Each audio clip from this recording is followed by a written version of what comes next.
दोस्तों, रामायण में हम सब ने भगवान श्री राम की लीला सुनी है, उनकी महिमा जानी है। लेकिन क्या आपने कभी सोचा है कि उनके पिता राजा दशरथ का जन्म कैसे हुआ था? यह प्रश्न साधारण लग सकता है, लेकिन जब हम इसके रहस्यों में उतरते हैं तो आश्चर्यचकित कर देने वाली बातें सामने आती हैं। रामायण के अनेक प्रसंग तो हम सबको याद रहते हैं, परंतु दशरथ जी का जन्म रहस्यमय कथा की तरह है जिसे बहुत कम लोग गहराई से जानते हैं। आज मैं आपको एक ऐसी ही अद्भुत और रहस्यमय कथा सुनाने जा रहा हूं। कैसे हुआ था राजा दशरथ का जन्म और इसके पीछे छिपे कौन कौन से रहस्य हैं। यह कथा न केवल एक राजा के जन्म की कहानी है, बल्कि यह बताती है कि किस प्रकार किसी का जन्म पूरे युग की दिशा बदल सकता है। तो आइए कहानी की शुरुआत करते हैं। प्राचीन काल में अयोध्या नगरी को सूर्यवंश के राजा मांधाता, सगर और भगीरथ जैसे महान सम्राटों ने शासित किया।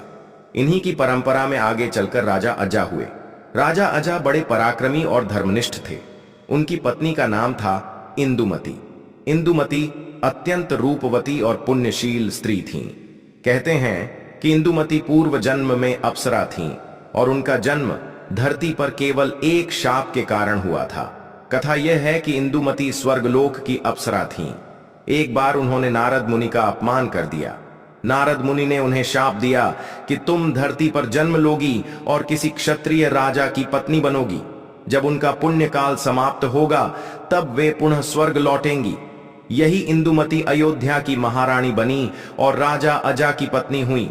समय बीतने के साथ उनके घर पुत्र रत्न का जन्म हुआ और वही बालक आगे चलकर प्रसिद्ध हुए राजा दशरथ के रूप में।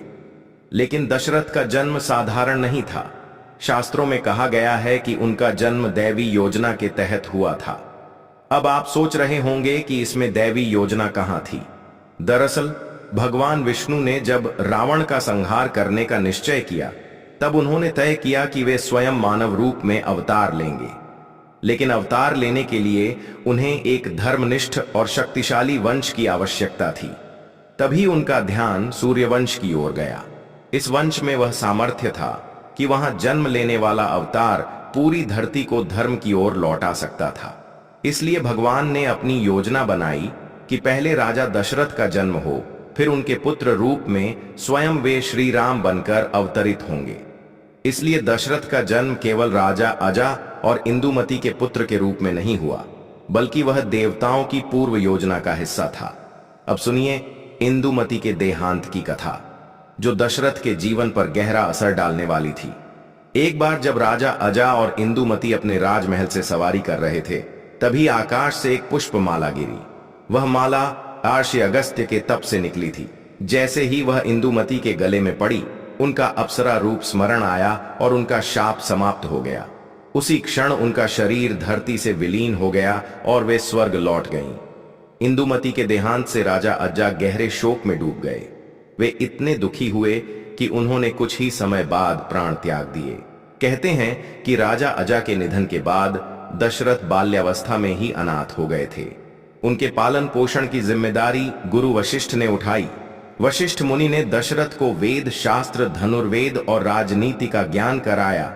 अब जरा सोचिए, एक ऐसा बालक जिसका जन्म देवताओं की योजना से हुआ, जिसने छोटी उम्र में ही माता पिता को खो दिया और जिसे बचपन से ही कठिनाइयों का सामना करना पड़ा, वह आगे चलकर कितना महान और धैर्यशील राजा बना होगा। यही कारण है कि दशरथ केवल एक राजा नहीं, बल्कि धर्म के रक्षक भी बने। उनके नाम का भी विशेष रहस्य है। दशरथ का अर्थ है वह जो 10 रथों को एक साथ चलाने की क्षमता रखता हो, अर्थात वह योद्धा जो एक साथ 10 दिशाओं में युद्ध करने में सक्षम हो। वास्तव में दशरथ एक पराक्रमी रथी थे, जिनके पास अद्भुत युद्ध कौशल था। वे इंद्रदेव के साथ असुरों के विरुद्ध युद्ध कर चुके थे और देवताओं ने स्वयं उनकी वीरता की सराहना की थी। लेकिन यहां एक और रहस्य छिपा है। दशरथ का जन्म इसलिए भी हुआ कि वे आगे चलकर भगवान विष्णु के अवतार श्री राम के पिता बन सकें। यदि दशरथ का जन्म न हुआ होता तो राम कथा का आरंभ भी न होता। यही कारण है कि उनके जन्म को केवल एक पारिवारिक घटना नहीं, बल्कि ब्रह्मांडीय योजना का हिस्सा कहा जाता है। अब दशरथ जी के जीवन की एक और रहस्यमयी बात जानिए। उनका जीवन जितना तेजस्वी था उतना ही दुखद भी। वे 3 रानियों कौशल्या, कैकेयी और सुमित्रा के पति थे, लेकिन बहुत लंबे समय तक संतान सुख से वंचित रहे।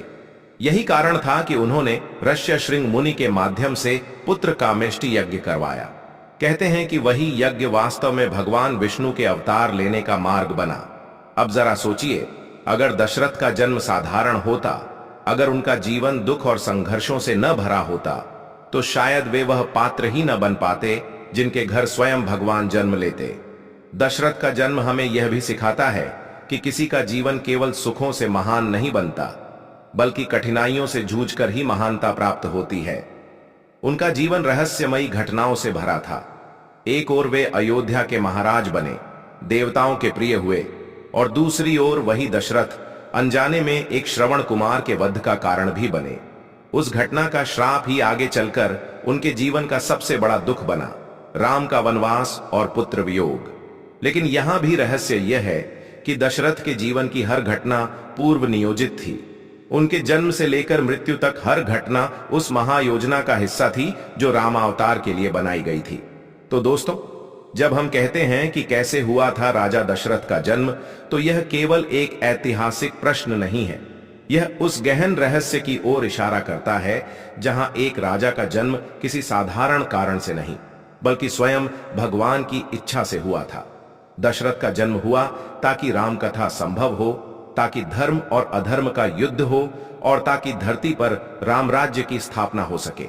आज जब हम दशरथ जी की कथा सुनते हैं तो हमें यह भी याद रखना चाहिए कि उनका जीवन हमें क्या सिखाता है।